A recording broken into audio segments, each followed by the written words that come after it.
প্রিয় অষ্টম শ্রেণীর শিক্ষার্থী বন্ধুরা, আশা করি তোমরা সকলেই ভালো আছো। কিছুদিন পর তোমাদের হচ্ছে বার্ষিক পরীক্ষা চলে এসেছে এবং বার্ষিক পরীক্ষার পরপরই কিছু সংখ্যক স্টুডেন্ট আমরা যারা আছি, অর্থাৎ একটা স্কুলের 20% স্টুডেন্ট আমরা বৃত্তি পরীক্ষায় অংশগ্রহণ করব। তো তোমাদের ক্লাসের ধারাবাহিকতায় আজকে অষ্টম শ্রেণীর মুনাফা 2.2 থেকে তোমাদের মেইন বইয়ের একটা গুরুত্বপূর্ণ সৃজনশীল, এই সৃজনশীলটা আজকে আমরা সলভ করার চেষ্টা করব। সো তোমরা যারা আসো ক্লাসটা দেখতেছো, অবশ্যই ক্লাসটা দেখার সময় সাথে খাতা কলম নিয়ে বসবা এবং সুন্দর করে ক্লাসটা দেখবা। আশা করি তোমরা উপকৃত হবা এবং তোমরা উপকৃত হলে তোমাদের যে ফ্রেন্ড সার্কেল আছে, বন্ধু বান্ধব আছে, তাদের মাঝে এই ভিডিও লেকচারটা শেয়ার করে দেবা, যেন তারাও খুব ভালোভাবে বুঝতে পারে এবং উপকৃত হয়। তো চলো আমরা কথা না বলে আমাদের যে ক্লাসটা, সেই ক্লাসটা শুরু করি। দেখো এখানে আমাদের একটা গুরুত্বপূর্ণ টার্ম কি বলতেছে, দেখো একটু ভালো করে লক্ষ্য করবা। যে বলতেছে একই হার চক্রবৃদ্ধি মুনাফায় কোনো মূলধন 1 বছরান্তে চক্রবৃদ্ধি মূলধন 19,500 টাকা। ওকে, এবং বলতেছে 2 বছরান্তে চক্রবৃদ্ধি মূলধন 20,280 টাকা। আচ্ছা, এটা হচ্ছে আমাদের উদ্দীপকের অংশটা। এখন এই উদ্দীপকের অংশ থেকে আমাদের যদি 1 নম্বর কোশ্চেনটা দেখি, মানে ক নম্বর কোশ্চেনটায় বলতেছে মুনাফা নির্ণয়ের সূত্র লেখো, অর্থাৎ আমাকে মুনাফা নির্ণয়ের সূত্র লিখতে বলছে। এখন আমরা জানি মুনাফা নির্ণয় সূত্র কয়টা? মুনাফা নির্ণয় সূত্র হচ্ছে দুইটা। কয়টা? দুইটা সূত্র। তো সেই দুইটা সূত্র আমাকে লিখতে হবে, একটা হচ্ছে চক্রবৃদ্ধি মুনাফা আর একটা হচ্ছে কি সরল মুনাফা। চলো আমরা তাহলে দুইটা নির্ণয় সূত্রটা লিখি আমরা। তো দেখো এখানে বলতেছে মুনাফা নির্ণয় সূত্র, তাহলে আমরা লিখি একটু মুনাফা নির্ণয় সূত্রটা। যে মুনাফা নির্ণয়ের সূত্র, তো প্রথম আমাদের কি মুনাফা? সরল মুনাফা। তাহলে কি সরল মুনাফা। তাহলে আমরা সরল মুনাফা সমান কি জানি? যে সরল মুনাফা আমরা জানি যে সরল মুনাফা আই সমান কি পি আর এন, তাই না? এটা জানি আমরা সরল মুনাফার ক্ষেত্রে। এবং আরেকটা জানি কি চক্রবৃদ্ধি মুনাফা। তো দেখো চক্র বৃদ্ধি মুনাফা। তো চক্রবৃদ্ধি মুনাফা আমরা কিছু মান জানি। চক্রবৃদ্ধি মুনাফা হচ্ছে সি মাইনাস পি, অর্থাৎ কি সি সমান কি জানি? যে পি ইন্টু 1 যোগ আর টু দি পাওয়ার কত এন মাইনাস কত পি। এই হচ্ছে আমাদের সূত্রটা। এবং এই সূত্রে যে ডেফিনেশনটা আছে, মানে আমরা যদি দেখি এখানে পি সমান কি, আর সমান কি, এন সমান কি, তো এই কথাগুলো আমরা স্যারদের একটু লিখে দিব। যে এখানে পি সমান আসল বাকি মূলধন, তোমরা যে কোনো একটা লিখলেই হবে, আমি দুটা লিখে দিলাম। পি সমান আসল বা মূলধন এবং আর সমান, মনে রাখবা এই যে আর সমান হচ্ছে মুনাফার হার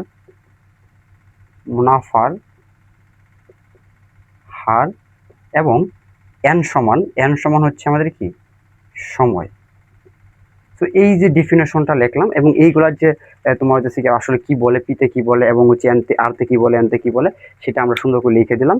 এটাই হচ্ছে আমাদের ক নাম্বার। তো আমরা যদি ক নাম্বারটা এতটুকু লিখি, তাহলে এখান থেকে আমাকে টিচারে 2 থেকে 2 দিবে। তো এতটুকু লিখলে হবে। আশা করি আমরা ক নাম্বারটা সকলেই বুঝতে পারছি। তো আমাদের সূত্রটা কি? সরল মুনাফা আই সমান পি আর এন এবং চক্রবৃদ্ধি মুনাফা কি সি মাইনাস পি। সি সমান আমরা জানি যে পি ইন্টু 1 যোগ R to the power n minus P. এটা আমাদের মুখস্থের মতো এবং এটা আমরা সবাই পড়েছি। সো চলো এখন আমরা হচ্ছে আমাদের যে মূল অঙ্ক দিছে খ নাম্বার এবং গ নাম্বার, এই দুইটা অঙ্ক সলভ করার চেষ্টা করি। তো প্রথমে আমরা খ নাম্বার অঙ্কটা সলভ করার চেষ্টা করবো। দেখো একটু তোমরা কাজটা। তো এটা আমি মুছে ফেললাম, মুছে খ নাম্বারটাই যাই। তোমরা ক্লাসটা স্ক্রিনশট দিয়ে রাখবা, তাহলে এটা বুঝতে পারছো সহজেই, খুব তাড়াতাড়ি। তো চলো এবার আমরা আমাদের যে কাঙ্ক্ষিত খ নাম্বার কোয়েশনে যাই। তো খ নাম্বার কোয়েশনটাই দেখো কি বলতেছে আমাদের। খ নাম্বার কোয়েশনটাই বলতেছে যে মূলধন নির্ণয় করো। তো এই মূলধনটা আসলে কিভাবে নির্ণয় করব আমরা, তাই না? তো এখন দেখো বলতেছে একই হার চক্রবৃদ্ধি মুনাফায় কোনো মূলধন, মানে একই হারে কোনো চক্রবৃদ্ধি মুনাফায় কোনো মূলধন যে কোনো মূলধন কথাটা বলছে, কি বলছে, কোনো মূলধন, অর্থাৎ মূলধন কত সেটা কিন্তু আমরা জানি না, সেটা যে কোনো কিছু হতে পারে, তো তাই আমরা বললাম কি কোনো মূলধন। তো এক বছরান্তে চক্রবৃদ্ধি মূলধন, অর্থাৎ এক বছরে, মানে এক বছর সময়টা দিচ্ছে, এক বছরে চক্রবৃদ্ধি মূলধন কত, 19,500 টাকা। 19,500 টাকা হচ্ছে এক বছরে চক্রবৃদ্ধি মূলধন। তাহলে আমরা প্রথমে লিখি এভাবে যে ধরি এক বছরান্তে চক্রবৃদ্ধি মূলধন, ধরি এক বছরান্তে চক্রবৃদ্ধি মূলধন। এক বছরান্তে চক্রবৃদ্ধি মূলধনটা আমাদের কত, মূলধনটা হচ্ছে, মূলধন কি দ্বারা প্রকাশ করি, আমরা একটু আগে বললাম মূলধন হচ্ছে সি দ্বারা। তাহলে আমাদের এক বছর চক্রবৃদ্ধি মূলধন কত, 19,500 টাকা। তাহলে 19,500 টাকা। ওকে, এবার তারপরে বলতেছে দেখো যে কি, এবং 2 বছরান্তে, কয় বছরান্তে, 2 বছরান্তে চক্রবৃদ্ধি মূলধন হচ্ছে 20,000 কত টাকা, 80 টাকা। তাহলে আমরা সেম ভাবে লিখি যে 2 বছরান্তে চক্রবৃদ্ধি মূলধন সি সমান কত, 20,280 টাকা। ওকে, তো আমরা এক বছরান্তে লিখলাম, 2 বছরান্তে লিখলাম। এখন আমরা চক্রবৃদ্ধি মূলধনের মূলত সূত্রটা কি জানি, জানলাম চক্রবৃদ্ধি মূলধন, তাহলে একটু আমরা জানি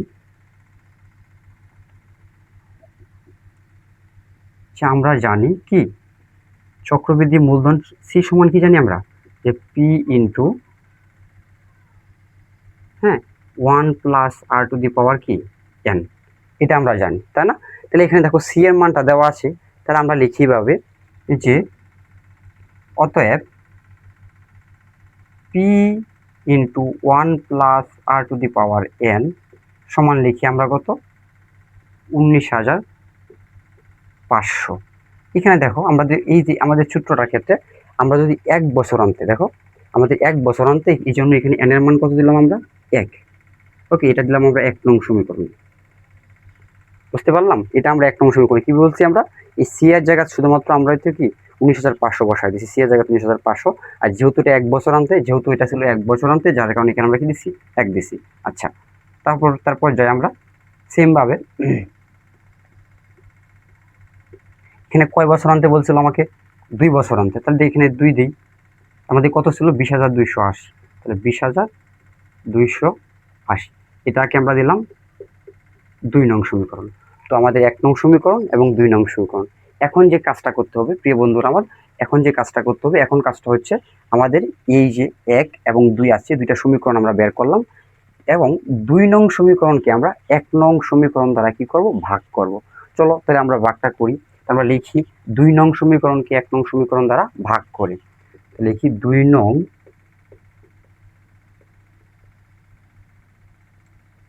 সমীকরণকে 1 নং সমীকরণ দ্বারা ভাগ করি পাই। তো চলো ভাগটা আমরা এই পাশটাই করি। ওকে, এই পাশটাই করার চেষ্টা করি ভাগটা। দেখো ভাগটা আমরা করি এই পাশটা, যে আমরা কি করব, 2 নং সমীকরণকে 1 নং সমীকরণ দ্বারা ভাগ করব, 2 নংকে 1 নং দ্বারা ভাগ করব। তো চলো আমরা এইভাবে করি, যে আমাদের কি আছে, প্রথমে 2 নং সমীকরণটা পি যুগ, একটু উপরে যাতে করে আমাদের ক্যালকুলেশনটা পুরানি জায়গাটা নিয়ে নিতে পারি। দেখো তুমি কি বলতেছে, পি যুগ P into 1 plus R to the power. এখন দেখো তো এখানে আরেকটা বিষয়, আমাদের কিন্তু 1 প্লাস আর টু দি পাওয়ার কত, 2 আছে। তার মানে এখানে কয়টা আছে, এই 1 প্লাস আরটা কয়টা আছে, যেহেতু পাওয়ার 2, তার মানে আমাদের 1 প্লাস কয়টা আছে, 2টা আছে। তোমরা 2টা লিখে ফেলি, পি 1 প্লাস আর, অর্থাৎ 2টা ছিল, যার কারণে আমরা এখানে কি করছি, 2টা লিখে ফেলছি। তো সমান সমান আমরা যদি দেখি এখানে ভাগটা করি আগে, প্রথম সমীকরণটা আমাদের 1 প্লাস আর, এটা দেখো তো একটা, এটা কয়টা, একটা, এটা তো তার কারণে আমরা একটাই লিখলাম, সমান হচ্ছে এখানে আমাদের যদি 2 নং সমীকরণের ছিল রাশিটা ছিল কত, 20,280, এবং 1 নং সমীকরণ ছিল কত, 19,500। তাহলে 19,500। তো চলো এখানে আমরা ক্যালকুলেশনটা করি। যে এটা এমনকি এটা কাটবে, এটা আর এটা কাটা, ঠিক আছে। তাহলে আমরা উপরে উপরে কাটা দিয়ে দিলাম। এখন থাকে কোনটা আমাদের 1 প্লাস আর বা 1 যোগ আর, এটা সময় আমরা লিখতে পারি, এখানে আমরা ভাগটা করে ফেলি। সেটা আমরা অনেক স্টুডেন্টরাই আসলে এই ভাগটা আমরা শুধুমাত্র এই ক্যালকুলেটর ইউজ করবো এবং এখান থেকে দশমিকের যে ফলটা আসবে সেটাই বের করবো। তো চলো দশমিকের যে ফলটা সেটাই বের করি। 20,280 ভাগ হচ্ছে কত, 19,500, 19,500। তো আমাদের আসছে 1.04, আমাদের আসছে কি 1.04, মানে 1.04। সো দেখো এবার দেখো আমরা কি করি, এখন আমাদের এখান থেকে আর এর মানটা বের করি।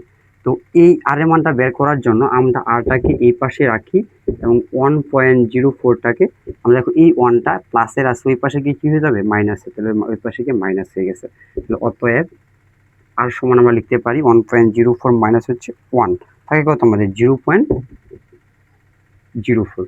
তো আমাদের এটা হচ্ছে আর এর মান, এটাকে আমরা লিখি আমরা কোনো সমীকরণ দেওয়ার দরকার নেই, এটা এইভাবেই থাকুক। আর এর মানটা আমরা পেয়ে গেছি কত, তাহলে আমাদের যে বলছিল একই হার, তাহলে হারটা কিন্তু আমরা পেয়ে গেছি 0.04 অর্থাৎ 0.04। তো এবার কাজটা যেটা করি, চলো দেখো এবার যে কাজটা করব আমরা, এবার কাজটা হচ্ছে আমাদের এই যে মানটা আছে এই মানটাকে আর এর মানটা আমরা লিখি আর এর মান আমরা হচ্ছে কয় নং সমীকরণ, 1 নং সমীকরণে বসিয়ে পাই, 1 নং সমীকরণে বসিয়ে পাই। তো দেখো তো এখানে আমাদের 1 নং সমীকরণটা কি ছিল, যে এটা। তো এই সমীকরণটা আমরা জাস্ট এটা বসায় দিই, হ্যাঁ, ওই সমীকরণটা আমরা জাস্ট এই মানটা বসায় দিই। তাহলে আমরা বসায় দিই এখানে P1 প্লাস আর এর মানটা কত ছিল 0.04, তাই তো 0.04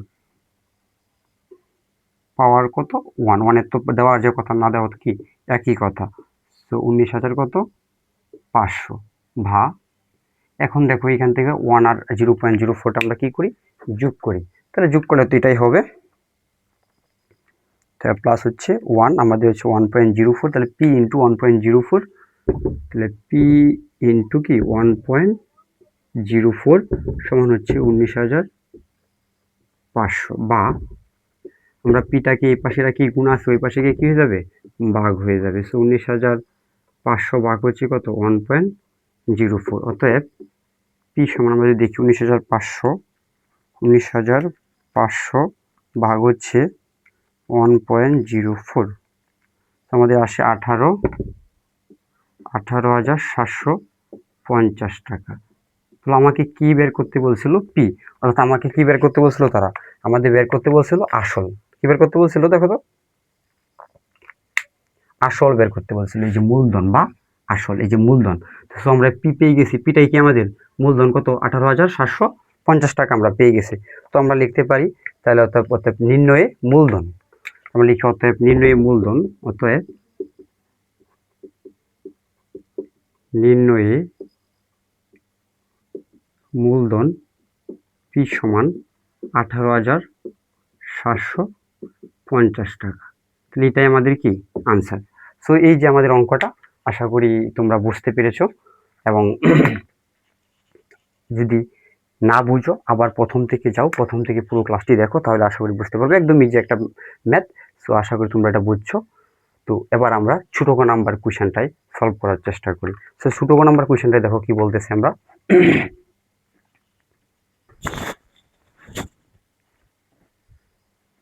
তো ছোট ক নাম্বার আমাদের কোয়েশ্চেনটাই বলতেছে যে একই হারে উক্ত মূলধনের, যে আমাদের এই যে একই হারটা কি থাকবে, বলতেছে একই হারে, মানে কি তার হারটা যেটা ছিল এটাতে, কোন হারটা, এই যে এই হারটা, এই যে আর সমান 0.0, ঠিক আছে 0.04, এটা একই হারে উক্ত মূলধনের, একই হারে উক্ত মূলধনের, এই যে মূলধনটা আসছে আমাদের কত 18,750, এই উক্ত মূলধনের 3 বছরের, কয় বছরের 3 বছরের সরল মুনাফা চক্রবৃদ্ধি মুনাফার পার্থক্য কি বের করতে বলছে, পার্থক্য। তা আমাকে সরল মুনাফা বের করতে হবে, চক্রবৃদ্ধি মুনাফা বের করতে হবে, এবং দুইটার পার্থক্য করতে হবে। আশা করি তোমরা বিষয়টা বুঝতে পারছো প্রশ্নটা। তো আমাকে প্রথমে কি করতে হবে, সরল মুনাফা বের করতে হবে এবং চক্রবৃদ্ধি মুনাফা বের করতে হবে, এবং বলতেছে একই হার, তাহলে হার হচ্ছে এটা আর আসল হচ্ছে আমার এটা, এবং আমাদের সময়টা তো দেওয়া আছে 3 বছর। চলো আমরা অঙ্কটা করি তাহলে ছোট নাম্বারটা।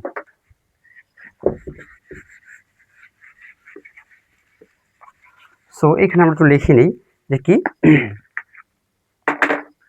যে ছোট নাম্বার যদি যাই যে খ হতে পাই, যে খ হতে পাই কি পাই আমরা খ হতে, যে খ হতে পাই আসল বা মূলধন, যেটাই লিখি আমরা আসলে লিখি আমরা, খ হতে পাই আসল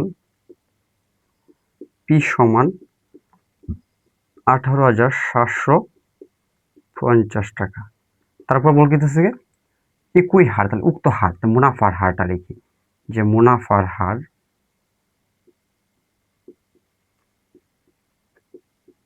যে মুনাফার হার হলে সেটাকে কি করতে হয় 100 দিয়ে গুণ করতে হয়। তাহলে আমরা লিখি এখানে 0.04 লিখি 0.04 গুণ কত 100, আমাদের আসে 4। আমরা বলতে পারি কত পার্সেন্ট, 4%। কত পার্সেন্ট, 4%, বা কি 4% ভাবে লিখতে ফেলি 4% বা 100 ভাগের কত 100/4। তো এই ছিল আমাদের মুনাফার হারটা। হ্যাঁ, যেটা ছিল 0.04 সেটাকে আমরা 100 দিয়ে গুণ করছি, যার কারণে 4% আছে, এবং আর সমান কত 100/4। সো এবার যে কাজটা করব, এবার হচ্ছে আমাদের যে 3 বছর সময়টা আছে, সময়টা লিখি আমরা, আমাদের সময়টা কত বছর, সময়টা হচ্ছে কত বছর 3 বছর। তো লিখি আমরা আমাদের সময়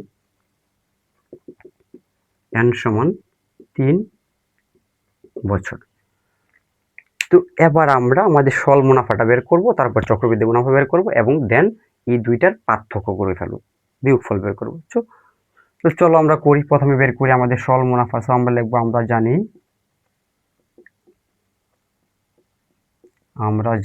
সরল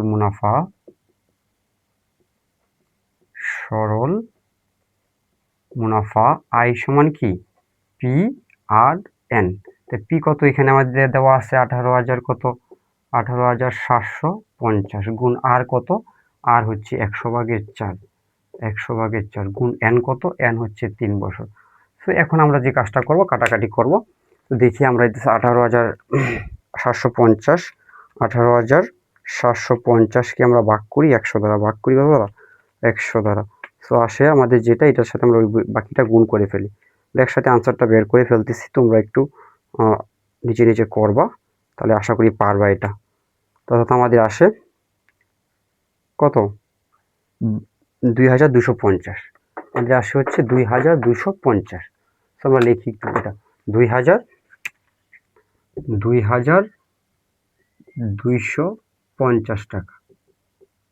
ওকে, তো আমরা প্রথমে এই 100 টাকে ভাগ করি, তারপর বাকি সবগুলো একটা গুণ করে ফেলেছি। দেখো, তো আমাদের আসছে 2,200 কত টাকা 50 টাকা। সো এই যে আমরা সরল মুনাফা বের করে ফেলছি। এখন তাহলে আমরা কি বের করব, এখন বের করব আমরা হচ্ছে চক্রবৃদ্ধি মুনাফা। তো চলো চক্রবৃদ্ধি মুনাফা বের করি। তো চক্রবৃদ্ধি আমরা আবার লিখি, যে আবার আমরা জানি যে আবার, তো এখান থেকে এ পর্যন্ত রাখলাম, যে আবার আমরা জানি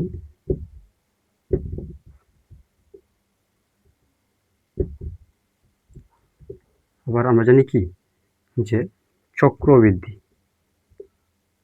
এই পাশ থেকে লিখি আমাদের সুবিধা হবে, যে চক্রবৃদ্ধি মুনাফা সমান আমরা কি জানি, চক্রবৃদ্ধি মুনাফা সমান জানি সি মাইনাস পি, অর্থাৎ পি ইন্টু 1 যোগ R to the power n minus কি পি।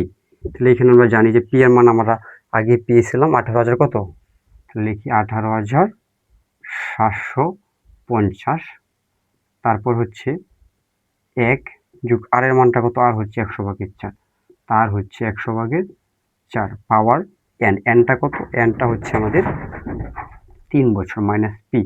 পি এর মানটা তোমরা জানি 18,750, 18,750। এই যে এখন আমরা টোটাল ক্যালকুলেশনটা করব। এখন দেখো তো টোটাল ক্যালকুলেশনটা আমরা কীভাবে করব। তাহলে অনেক স্টুডেন্টই তোমরা যারা আছো এই ক্যালকুলেশনটা করতে গিয়ে অনেক কাজ বাঁচা দাও। আমি তোমাদেরকে খুব সহজ একটা টেকনিক শিখিয়ে দেবো যে সহজ টেকনিকে কীভাবে তুমি এটাকে ক্যালকুলেশন করবা। তো প্রথম যে কাজটা করবা, তুমি এই 4 দিয়ে 100কে ভাগ করো। তুমি ক্যালকুলেটর আছে তোমার কাছে, চাপ দাও 4 ভাগ 100। ওকে, আমাদের 0.04 আসছে। সো এই 0.04 যেটা আসছে এটার সাথে আমরা কেবল 4 দিয়ে 100কে ভাগ করছি, এখন এটার সাথে 1 যোগ করি। তো আমরা যোগ করি 1। ওকে, করলাম যোগ, 1.04 আসছে, তাহলে 1.04, এটার উপর আমরা পাওয়ার করি 3। পাওয়ার 3 মানে কি, আমরা শিফটে চেপে জাস্ট পাওয়ার করে ফেলবো। ওকে, তাহলে আমাদের পাওয়ারে যেটা আসছে সেটা, এখন যেটা আসছে সেটা আমি একটু তোমাদের যদি লিখি তো তোমরা সহজে বুঝতে পারবে যে 18,750 গুণ হচ্ছে আসছে 1 পয়েন্ট, দেখো কি আসছে 1.124864। আচ্ছা, যেটা আছে সবাই লিখলাম আমরা। এবার হচ্ছে বিয়োগ হচ্ছে কত, 18,750। এখন দেখো তো এটা আমরা গুণটা করি, এটার সাথে আমরা গুণ করব কত, 18,750, সরি না, হ্যাঁ 18,750, আমরা এখানে ভুল লিখেছি একটু, 18,750, 18,750। আমাদের 18,750 লিখলে এখানে আসে। টোটাল হচ্ছে আমরা যদি দেখি গুণ করলে এটার সাথে আসে 21,091.2 বিয়োগ কত, 18,750। এটার সাথে আমরা বিয়োগ করি 18,750, 18,750। সো আমাদের আসে কত, 2,341.2 এত টাকা। তাহলে এটা ছিল আমাদের কি, এটা ছিল আমাদের হচ্ছে চক্রবৃদ্ধি মুনাফাটা। তো আমরা এখন চক্রবৃদ্ধি মুনাফাটা বের করলাম। তো এবার যে কাজটা করব, চলো এবার আমরা দুইটা মুনাফার পার্থক্য বের করবো। সরল মুনাফা আর কি মুনাফা, চক্রবৃদ্ধি মুনাফা, এই দুইটা মুনাফার কি বের করব, পার্থক্য বের করব। তো চলো এবার আমরা পার্থক্যটা বের করি। তা আমরা লিখি যে আমাকে কি বলছে, যে সরল মুনাফা ও চক্রবৃদ্ধি মুনাফার পার্থক্য নির্ণয় করো। তা আমরা লিখি অর্থাৎ নির্ণয় পার্থক্য, অতএব নির্ণয়ে পার্থক্য।